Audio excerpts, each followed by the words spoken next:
새벽 예배 오신 의아오르게 성도님들을 주님의 이름으로 환영하고 축복합니다.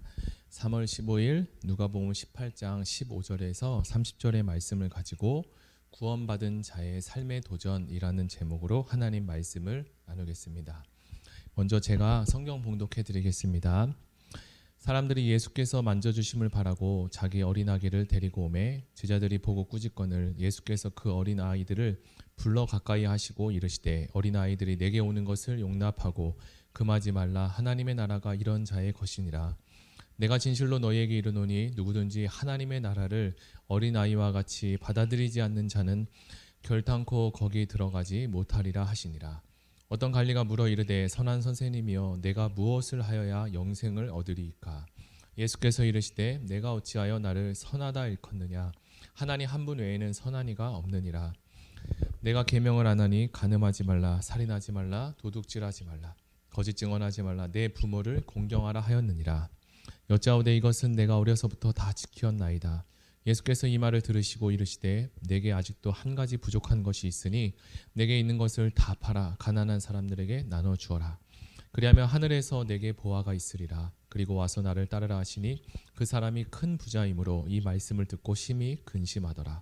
예수께서 그를 보시고 이르시되 재물이 있는 자는 하나님의 나라에 들어가기가 얼마나 어려운지 낙타가 바늘기로 들어가는 것이 부자가 하나님의 나라에 들어가는 것보다 쉬우니라 하시니 듣는 자들이 이르되 그런즉 누가 구원을 얻을 수 있나이까. 이르시되 무릇 사람이 할 수 없는 것을 하나님은 하실 수 있느니라. 베드로가 여짜오되 보옵소서 우리가 우리의 것을 다 버리고 주를 따랐나이다. 이르시되 내가 진실로 너희에게 이르노니 하나님의 나라를 위하여 집이나 아내나 형제나 부모나 자녀를 버린 자는 현세의 여러 배를 받고 내세의 영생을 받지 못할 자가 없느니라 하시니라. 아멘. 네, 얼마 전 한국토지주택공사 LH 직원들의 땅 투기 의혹 파장이 확산했습니다. 서민들 집값을 걱정을 덜어주는 일을 하는 LH 직원들이 신도시로 지정될 땅을 미리 사들였다는 사실이 알려지면서 국민들의 실망과 그리고 분노는 갈수록 커져만 갔습니다. 서민들의 걱정을 덜어주어야 하는 직원이 오히려 자신의 이익을 채우기에 앞장섰기 때문입니다. 이 당시 이스라엘도 부자와 연약하고 어려운 사람들이 있었는데요. 사회적 구조상으로 부자는 더 부자가 되고 연약하고 어려운 사람은 더 어려운 삶을 살 수밖에 없었습니다. 이제 본문으로 들어가 말씀을 나누겠습니다. 본문에 예수님은 연약하고 힘없는 어린아이에 대한 이야기가 15절에서 17절까지 설명되고 18절에서 30절까지가 부유한 청년의 이야기가 소개되고 있습니다. 그런데 두 사람의 공통점은 하나님 나라를 누가 들어갈 수 있느냐에 대한 말씀입니다. 성경을 보니까 사람들이 예수님께 만져주심을 바라고 자기의 어린아이를 데리고 왔습니다. 어린이가 아니라 어린아이입니다. 그러니까 이 어린아이는 갓난아기와 같이 아주 어린 아이입니다. 그런데 이런 상황에 제자들이 이 모습을 보고 부모들을 꾸짖었습니다. 이 꾸짖다의 말은 매우 강한 어조의 책망으로 성경은 기록하고 있습니다. 제자들은 이 예수님과의 상황의 질서를 유지하기 위해서 어린아이의 부모를 호되게 책망했을 것입니다. 제자들이 이러한 일을 했다는 것은 그 당시 사회 구조가 어린이와 약자에 대해서 그렇게 해도 된다는 그런 인식이 있었다고 볼 수 있습니다. 그런데 예수님은 그렇게 생각하지 않으셨습니다. 예수님은 어린아이들을 가까이 불러서 자신에게 오는 것을 허락하고 금하지 말라고 이야기하십니다. 그리고 이어서 하나님의 나라는 누구의 것이냐? 바로 어린아이와 같은 사람들의 것이다라고 말합니다. 그러면 여기서 말하는 어린아이와 같은 사람은 어떤 사람일까요? 그것은 바로 어린아이의 특징을 이야기하는데 어린아이의 낮은 위치와 그리고 부모를 의지하는 의존성에 대해서 말합니다. 그래서 예수님은 누구든지 어린아이처럼 하나님 나라를 받들이지 않으면 그 나라에 결코 들어갈 수 없다라고 경고하십니다. 이어서 예수님은 어린아이와 상반되는 모습의 부자 청년 관리에 대해서도 이야기를 하셨는데 한번 살펴보겠습니다. 오늘 본문에 나오는 젊은 부자 청년은 율법을 다 지켰고 젊었음에도 부자였습니다. 그리고 그는 관원이고 율법에 있어서도 완전한 사람, 그 당시 기준으로 신앙까지 좋았던 모든 것을 갖춘 청년이었죠. 그런데 그는 영생에 대해서 궁금증을 갖고 있었습니다.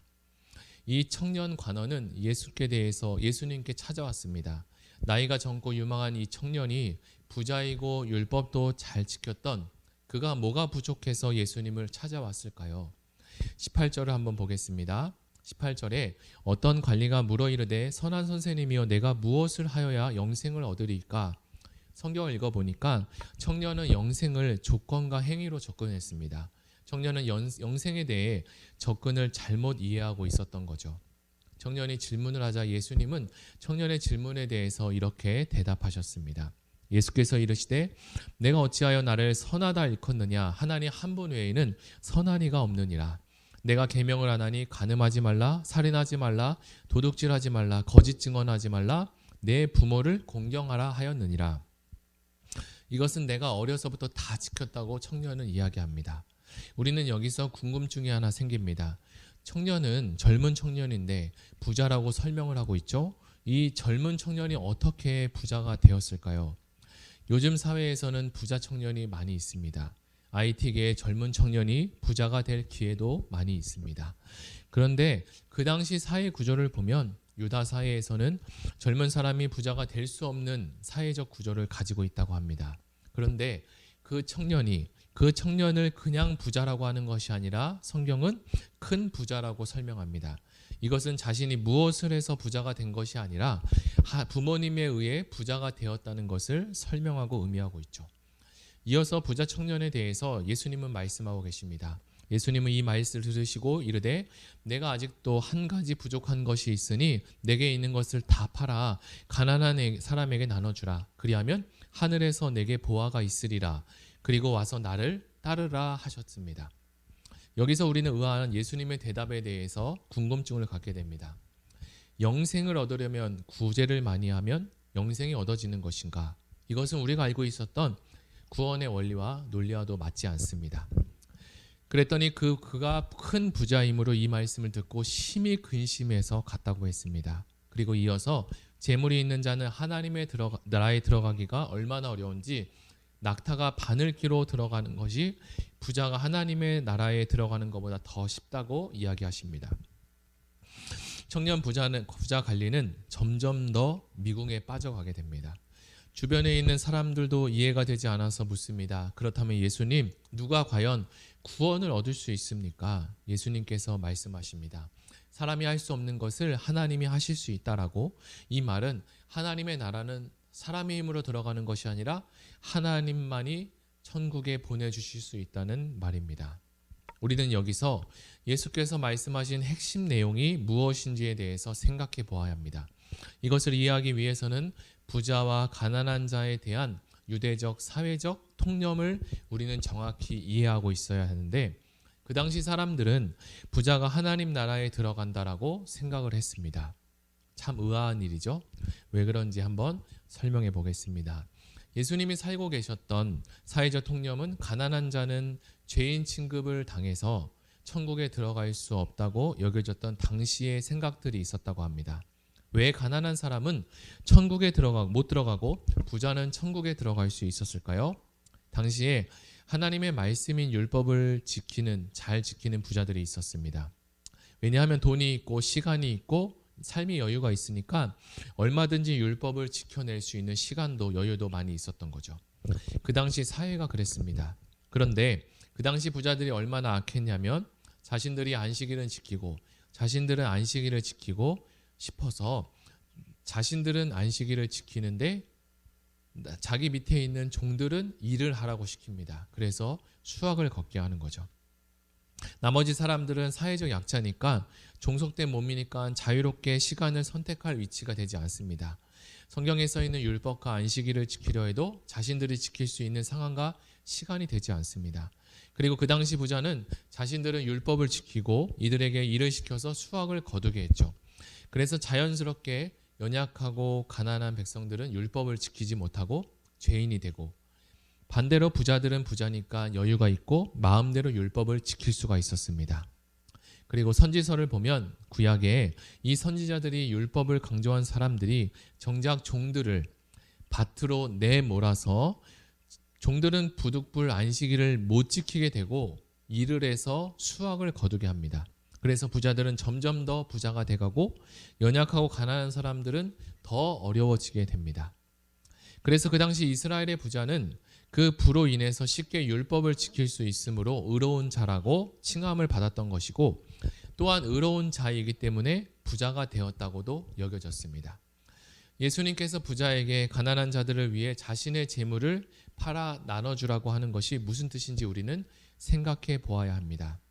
사람은 평생을 안식의 회복을 위해서 살아가는 것인데, 정작 자신들은 자기들은 안식일을 지킨다고 해서 율법을 지키면서 쉬고, 하나님이 동등하게 창조하신 약한 자들의 안식에 대한 배려는 없습니다. 이것은 구원받은 자의 삶의 모습이 아닙니다. 예수님의 제자들도 부자들은 하나님 나라에 들어가기가 쉽다고 했습니다. 이 제자들이 하나님 나라의 순수한 마음만 가지고서는 예수를 쫓았던 것이 아니었습니다. 제자들도 이 예수님을 따라서 이 나라가 회복되면 우리도 뭔가 그 옆에서 한 몫을 챙기고 한 자리를 할 수 있겠다고 기대가 있었던 거죠. 이제 본문의 말씀을 정리해 보겠습니다. 예수님은 그 당시에 있었던 사람들과 제자들, 그리고 부자관리 청년에게도 구원에 대해서 설명해 주었습니다. 그들은 율법에 대해서 근본적인 오해가 있었는데, 청년 관리는 어려서부터 율법을 다 지켰다고 했습니다. 그런데 예수님께서 보실 때는 그렇지 않았던 거죠. 부자는 천국에 들어가기가 쉽고, 가난한 자들은 율법을 못 지켜서 죄인이니까 천국에 들어가기가 어렵다는 것이었습니다. 또한 예수님이 청년 관리에게 10계명의 일부를 이야기했는데, 그 10계명에 대한 내용을 자세히 살펴보면 탐심에 대한 계명은 없어지고 얘기하지 않고 5가지 계명에 대해서만 이야기하십니다. 그런데 이 5가지 계명 중을 또 순서대로 잘 살펴보면 도둑질하지 말라라는 말씀이 중앙에 배치되어 있고, 나머지 말씀이 양옆으로 흩어져 있습니다. 예수님은 이 순서를 몰라서 그런 것이 아니라 이것은 예수님께서 뜻이 있고 거기에 대한 의도가 있다고 생각이 되어졌습니다.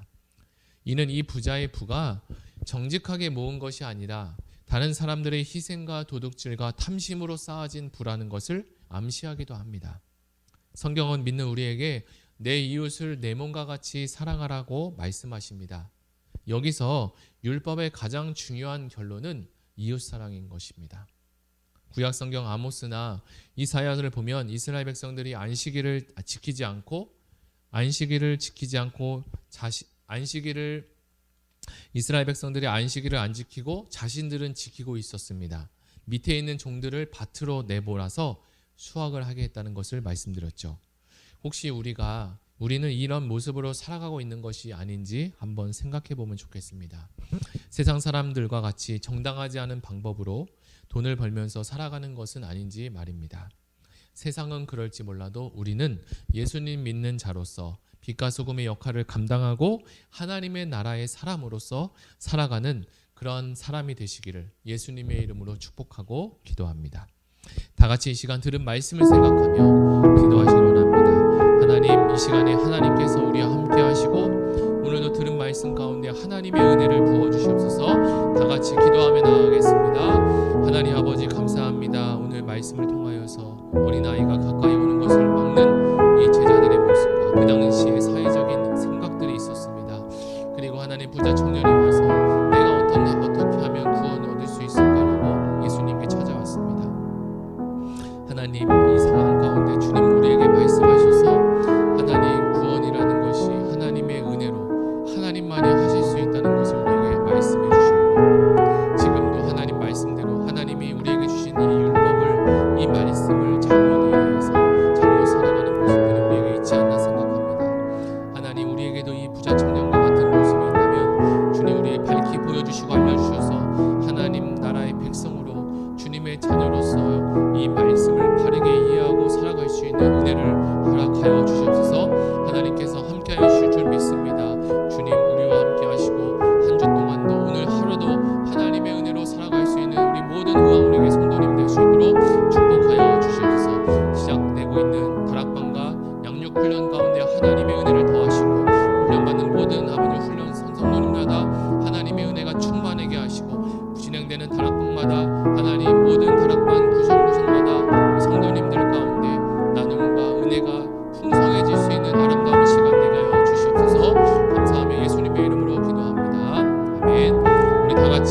이제 가지고